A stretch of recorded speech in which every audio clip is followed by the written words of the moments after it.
Hi guys, ఎలా ఉన్నారు? మరో ఇంట్రెస్టింగ్ వీడియోతో మళ్ళీ మీ ముందుకు వచ్చాను. ఈ వీడియో చివరి వరకు చూసి నచ్చితే ఒక లైక్ వేసుకోండి. ఓకే, ఇక వీడియో స్టార్ట్ చేద్దాం. Man of masses young tiger NTR దాదాపు 6 సంవత్సరాల తర్వాత సోలో హీరోగా బాక్సాఫీస్ బరిలో నిలిచాడు. కొరటాల శివ డైరెక్షన్లో వస్తున్న దేవరతో బాక్సాఫీస్ని ఊచకోత కోసేందుకు రెడీ అవుతున్నాడు యంగ్ టైగర్.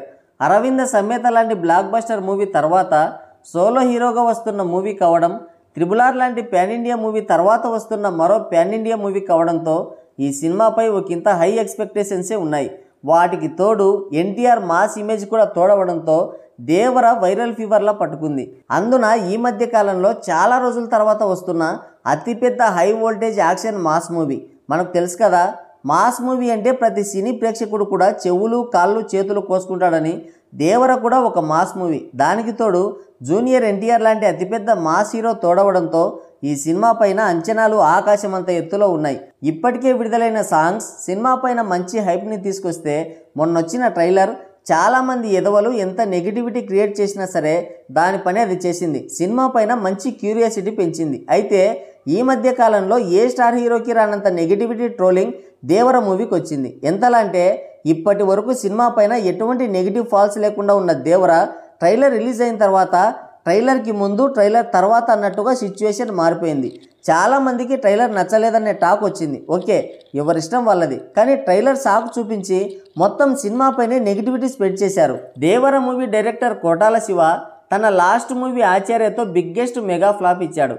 ఆ సినిమాతో పాపం ఫేక్ కలెక్షన్స్ వేసుకోవడానికి కూడా అవకాశం లేకుండా పోయింది సిర్రు తాతయ్యకి. సిర్రు తాతయ్యకి సరుకు అయిపోయింది, వైఫై అందడం లేదన్నది అందరికీ తెలుసు. పైగా కథలో ఏలుపెట్టి కాకరకాయ కలగా పులగం చేసి సినిమా దొబ్బేలా చేశాడన్నది ఇన్సైడ్ టాక్. సరుకు అయిపోయిన సిర్రు తాతయ్యకి అది హిట్ అయినా ఫ్లాప్ అయినా పెద్ద ఫరక్ పడేదేం లేదు.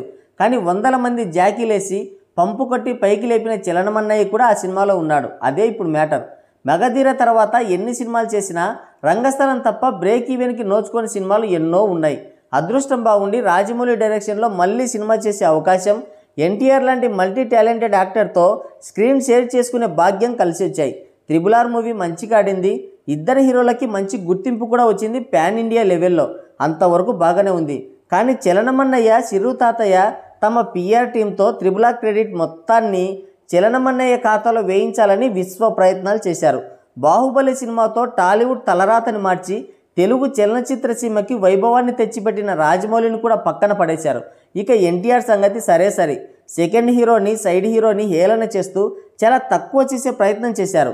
కానీ ఆ డబ్బాలకి జాకీలేసి లేపిందానికి ఫలితం లేకుండా పోయింది. ఆచార్య సినిమాతో జాకీలేసిన వాళ్ళకి గాలి కొట్టినోళ్ళకి వాళ్ళతో పాటు ఆ పని చెప్పినోళ్ళకి కూడా గాలిపోయింది.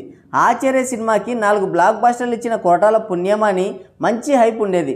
కానీ రిలీజ్ అయిన తర్వాత సిర్రు తాతయ్య డైరెక్ట్ చేశాడని తెలుసుకొని మెగా ఫ్యాన్స్ కూడా తలలు పట్టుకున్నారు. సిర్రు తాత ఒక్కడికే ఫరక్ పడి ఉంటే పెద్దగా పట్టించుకునే వాళ్ళు కాదు.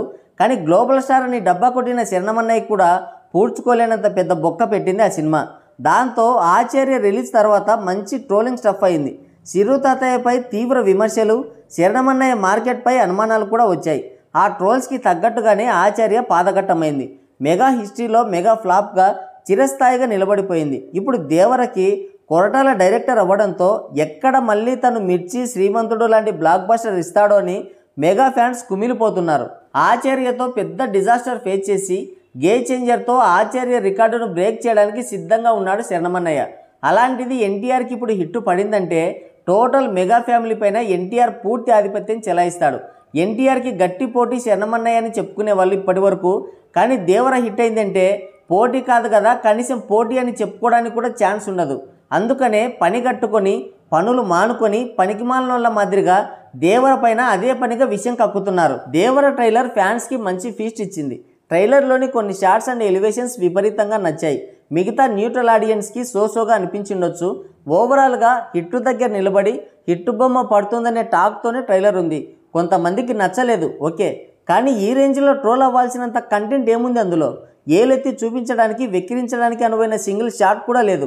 అలాంటప్పుడు ఇన్ని విమర్శలు, ఇంత ట్రోలింగ్ చేయాల్సిన అవసరం ఉందా అనేది మెజారిటీ ఆడియన్స్ ప్రశ్న. దేవరపై నెగిటివ్ ఇంప్రెషన్ తీసుకురావడానికి తెర వెనుక కొన్ని శక్తులు చాలా బలంగా పనిచేస్తున్నట్టు ప్రచారం ఉంది. మూవీ రిలీజ్ అయిన తర్వాత కూడా ఇంతకంటే ఎక్కువ ట్రోల్ చేస్తామని శబ్దాలు కూడా చేస్తున్నారు. ఎన్టీఆర్ని ఇలా డీఫేమ్ చేయడానికి చాలా డబ్బే ఖర్చు పెడుతున్నట్టు సమాచారం. ఎందుకింత డబ్బు ఖర్చు అంటే ఇది హిట్ అయితే పాన్ ఇండియా మార్కెట్పై ఎన్టీఆర్ ముద్ర చాలా బలంగా పడుతుంది. దానివల్ల ఆ మార్కెట్పై తెలుగు ఇండస్ట్రీపై పూర్తి ఆధిపత్యం చెలాయించే అవకాశం ఉంటుంది. అందుకే ఇంతలా కష్టపడుతున్నారు. వాళ్ళకి తెలియని విషయం ఏంటంటే తెలుగు స్టేట్స్లో ఎన్టీఆర్కి డైహార్డ్ ఫ్యాన్స్ ఉన్నారు. ఒక్కసారి సినిమాకి పాజిటివ్ టాక్ వచ్చిందంటే దాన్ని ఆపే శక్తి ఎవ్వరికి ఉండదు. కలెక్షన్ల వర్షం కురవడం ఖాయం. ట్రైలర్కి 24 గంటలు పూర్తయ్యేసరికి కేవలం 10 మిలియన్ల వ్యూస్ మాత్రమే కనిపించాయి. దాంతో నిజంగానే చాలా నెగిటివిటీ వచ్చిందేమో అనుకున్నాను. నేను కూడా అనుకున్నాను, చాలామంది అనుకున్నారు. కానీ యూట్యూబ్ అల్గారిథం స్ట్రక్ అవ్వడంతో వ్యూస్ అప్డేట్ కాలేదు. కానీ రెండో రోజు మాత్రం ఏకంగా 20 మిలియన్ల వ్యూస్ వచ్చాయి. ఆ సమస్య లేకపోయి ఉంటే చాలా పెద్ద రికార్డ్ పడి ఉండేది దేవర పైన. కానీ బ్యాడ్ లక్. అయితే ఇప్పుడు ఒక్క తెలుగులోనే 42 మిలియన్ల వ్యూస్ వచ్చాయి. ఆల్ లాంగ్వేజెస్లో కలిపి దాదాపుగా 60 మిలియన్ వ్యూస్ యాడ్ అయ్యాయి. ఇంకెక్కడి నెగిటివిటీ? ఏడుపు బ్యాచ్ ఎంత ఏడ్చినా సరే రికార్డులు మాత్రం ఆగలేదు. మూవీ రిలీజ్ అయ్యేలోపు 100 మిలియన్ల వ్యూస్ టచ్ చేసే అవకాశం ఉంది. చూద్దాం ఏం జరుగుతుందో. సో గాయ్స్, ఇది వీడియో. మరో ఇంట్రెస్టింగ్ వీడియోతో మళ్ళీ కలుద్దాం. Thank you, take care, bye bye.